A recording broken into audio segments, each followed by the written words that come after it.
Good evening all of you. आज मैं class 7th के 9 चैप्टर चिड़िया की बच्ची के पार्ट 2 के क्वेश्चन आंसर समझाने जा रही हूँ।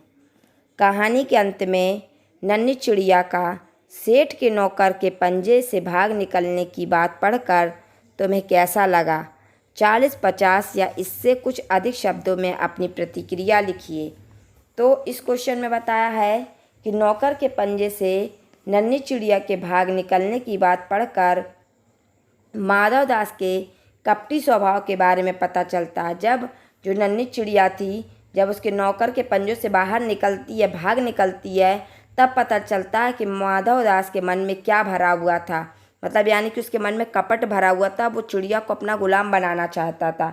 एक और तो चिड़िया को प्यारी प्यारी बातों में उलझाए रखता है, एक और तो वो चिड़िया को लालच देता है कि तुम संगमरमर के पत्थरों के महलों में रहोगी, तुम्हें दास दासियाँ मिलेंगी, तुम्हें यहाँ पे अच्छा बगीचा मिलेगा। पर मन में उस चिड़िया को किसी भी तरह से पकड़ने के लिए दृढ़ संकल्प है, लेकिन वो चाहता है कि इन बातों से उलझाकर मैं चिड़िया को किसी भी हालत में पकड़ सकूं। वह छल से चिड़िया को नौकर द्वारा पकड़वाना चाहता है। वह उन बातों में उलझाना चाहता है और अपने नौकर को भी इशारा कर देता है कि तुम किसी भी तरीके से मैं इससे बातों में फंसाया रहूँगा और तुम वहाँ उस चिड़िया को पकड़ लेना। इससे भी अधिक बुरा यह लगा कि मनुष्य स्वयं तो स्वतंत्र रहना चाहता है, यानी कि मनुष्य स्वयं तो आज़ाद रहना चाहता है, पर अपनी खुशी के लिए पशु पक्षी की स्वतंत्रता की हानि करने से भी नहीं चूकता। पर वो अपनी सुख सुविधा के लिए, अपनी खुशी के लिए पशु पक्षी को गुलाम बनाना चाहता है, उन्हें यानी कि कैद करना चाहता है। इसके लिए वह छल, बल, कपट, हर प्रकार के साधन अपनाने को तैयार रहता है। वो किसी भी प्रकार से पशु पक्षी को कैद करने के लिए अपना बल यानी कि अपनी ताकत, छल से और हर प्रकार के साधन अपनाकर उसे कैद करना चाहता है और उसके लिए वो तैयार रहता है। नेक्स्ट क्वेश्चन है, माँ बेटी बाट देखती होंगी। नन्ही चिड़िया बार बार इसी बात को कहती है। आप अपने अनुभव के आधार पर बताइए कि हमारी ज़िंदगी में माँ का क्या महत्व है।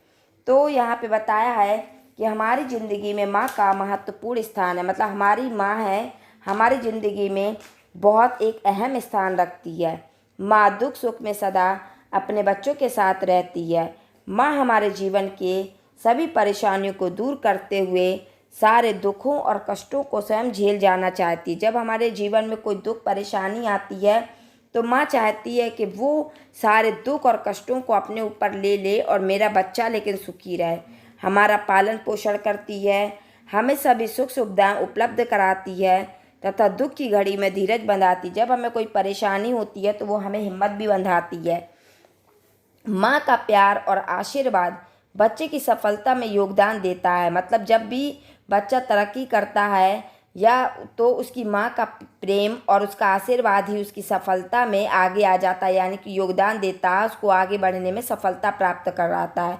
अतः हम माँ के ऋण से मुक्त नहीं हो सकते। यही कारण है कि जब चिड़िया को माधव दास के घर देर होने लगती है तो रह रह कर वह यही कहती है कि माँ इंतजार करती होगी। जब माधव दास चिड़िया को अपनी बातों में उलझाए रखता है तो चिड़िया को केवल एक ही बात सताती है कि मेरी माँ मेरी राह देख रही होगी, मेरा इंतज़ार कर रही होगी। इसलिए उसे एक फटफटाहट होती है अपने माँ से मिलने की।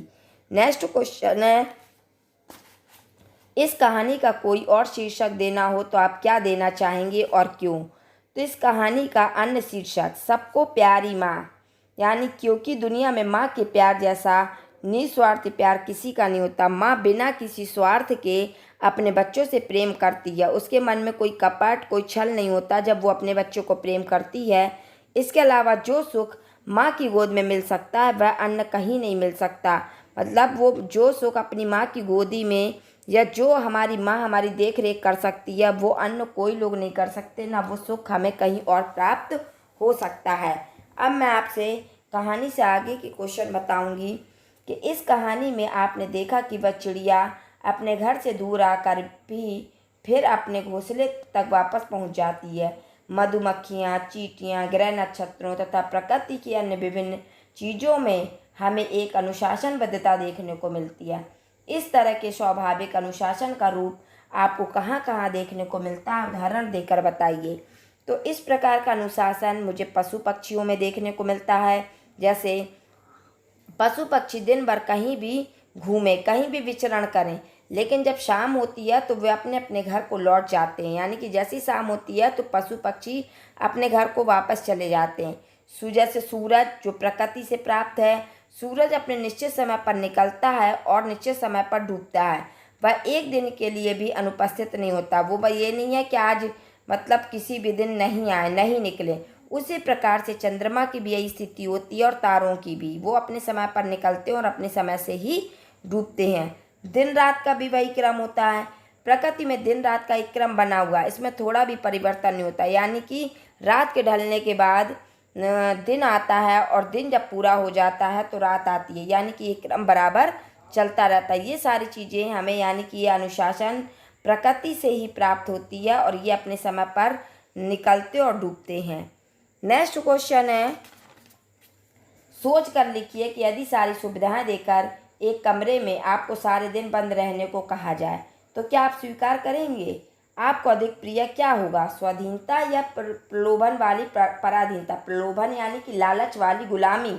ऐसा क्यों कहा जाता है कि पराधीनता व्यक्ति को सपने में भी सुख नहीं मिल पाता है। अगर व्यक्ति गुलामी को सपने में भी देखता है तो उसमें भी उसको सुख नहीं मिलता। नीचे दिए गए कारणों को पढ़ें और विचार करें। क्योंकि किसी को पराधीनता बनाने की इच्छा रखने वाला व्यक्ति स्वयं दुखी होता है, वह किसी को सुखी नहीं कर सकता। क्योंकि पराधीन व्यक्ति सुख के सपने देखना ही नहीं चाहता। क्योंकि पराधीन व्यक्ति को सुख के सपने देखने का भी अवसर नहीं मिलता। इस क्वेश्चन में बताया है कि सारी सुविधाएं प्राप्त करके भी हम एक कमरे में रहना स्वीकार नहीं करेंगे। अगर हमें सारी सुविधाएं एक कमरे में दे दी जाएं तो उसके बाद हम एक कमरे में नहीं रहना पसंद करेंगे।